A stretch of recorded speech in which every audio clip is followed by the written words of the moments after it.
Selamat pagi Pak. Gimana Pak kabarnya hari ini Pak? Alhamdulillah sehat, baik. Alhamdulillah Pak. Jadi gini Pak, di sini saya akan melakukan supervisi akademik dengan Pak Armanto. Apakah Pak Armanto bersedia Pak? Salam bersedia. Nah sebelum observasi kan ada namanya praobservasi Pak. Nah di sini saya akan menanyakan beberapa pertanyaan sebelum Bapak melakukan observasi di kelas ini untuk mengetahui dan mengevaluasi pembelajaran yang Bapak ajarkan di dalam sekolah. Iya. Seperti itu. Nah sekarang Pak, ada pertanyaan dari saya. Jadi gini Pak, tujuan pembelajaran apa yang akan Bapak ajarkan di kelas Pak? Tujuan pembelajarannya apa Pak? Iya. Jadi nanti kan ini, kebetulan saya akan mengajarkan materi matematika.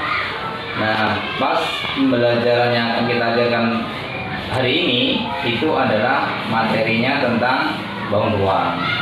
Nah, tujuan pembelajarannya siswa mampu jadi mengetahui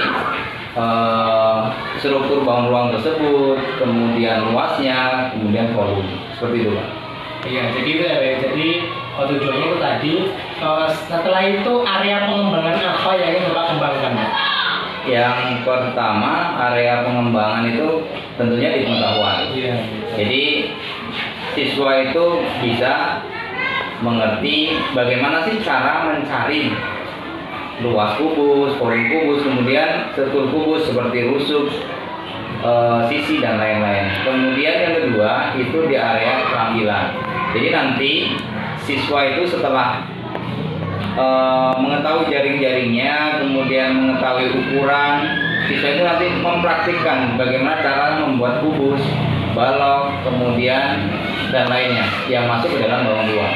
Iya, jadi ada dua Pak ya area pengembangannya ya, Iya. tentang pengetahuan dan keterampilan ya Pak. Oke, yang terakhir Pak, strategi apa yang sudah Anda siapkan dalam pembelajaran Pak? Jadi untuk strategi saya menggunakan model pembelajaran diferensiasi. Jadi yang pertama itu kan untuk bangun ruang itu sebenarnya ada dua waktu.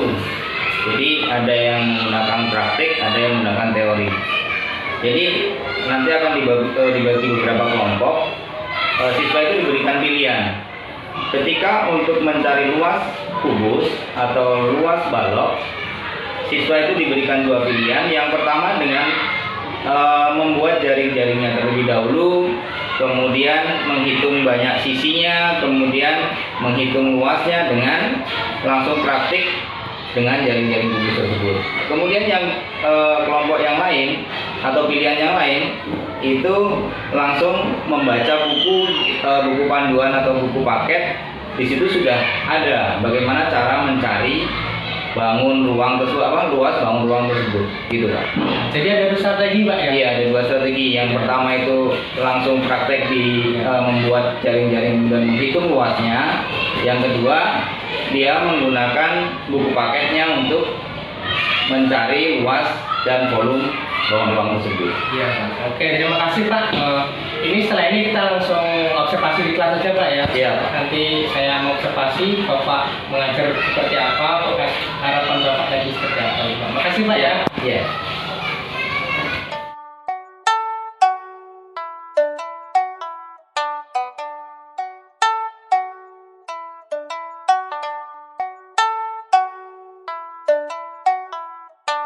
Alhamdulillah proses pembelajaran sudah selesai dan sudah saya observasi.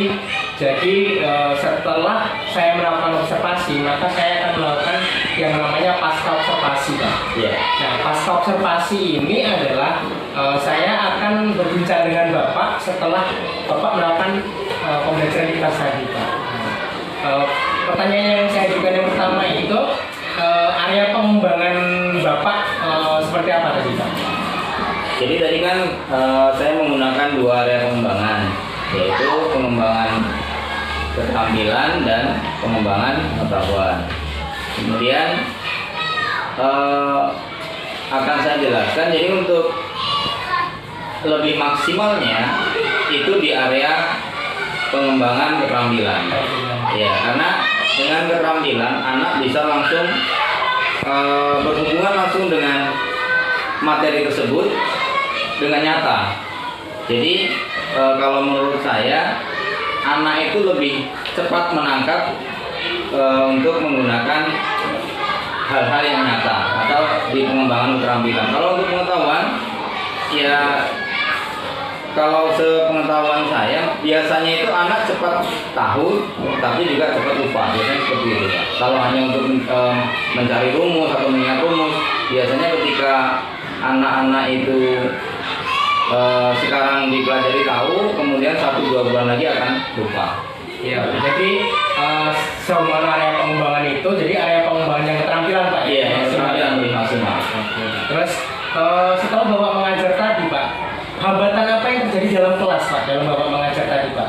Nah, hambatan tadi kan di pembelajaran diferensial ya, ada 2 kelompok, ada beberapa kelompok itu memilih yang keterampilan, ada juga beberapa kelompok kecil yang memilih yang pengetahuan atau hanya dia membaca buku, kemudian mengamati, kemudian menghafalkan rumus untuk mengisi itu. Nah, hambatannya yang saya lihat yang di pengetahuan itu anak cenderung bosan untuk yang itu. Kemudian kalau yang di keterampilan anak cepat memahami, namun ada beberapa hambatan yaitu ada di dasar matematikanya.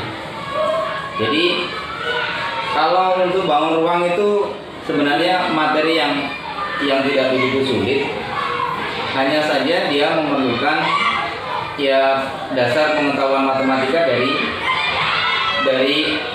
dasar, maksudnya dari dasar misalnya pembagian, misalnya pengalian, perkalian itu kan banyak dibutuhkan untuk menghitung luas, menghitung volume seperti itu. Jadi hambatan yang saya hadapi itu adalah dari dasar matematikanya. Iya. Jadi dasarnya Pak yang berbeda Pak ya. Iya. Dasar matematika. Terus untuk menanggulangi hambatan itu seperti apa Pak? Yang kira-kira Pak? Iya. Jadi saya selalu membimbing. Sebenarnya anak itu mungkin hanya kurang begitu latihan saja untuk mengenai perkalian, pembagian itu hanya kurang latihan saja. Jadi memberikan porsi yang lebih untuk anak-anak itu, misalkan memberikan tugas pembagian yang dari mulai dasar sampai agak sulit sampai ya dari yang sulit seperti itu. Ya, jadi mengelompokkan ya Pak, pembelajaran yang sederhana kayak ya, benar, gitu ya. Pak. Ya. Terus mungkin ada solusi lain Pak untuk solusi yang Bapak pilih. Jadi ada 2 solusi ataupun 2 pilihan Pak. Seperti apa Pak yang selanjutnya? Ya, selanjutnya solusi yang kedua itu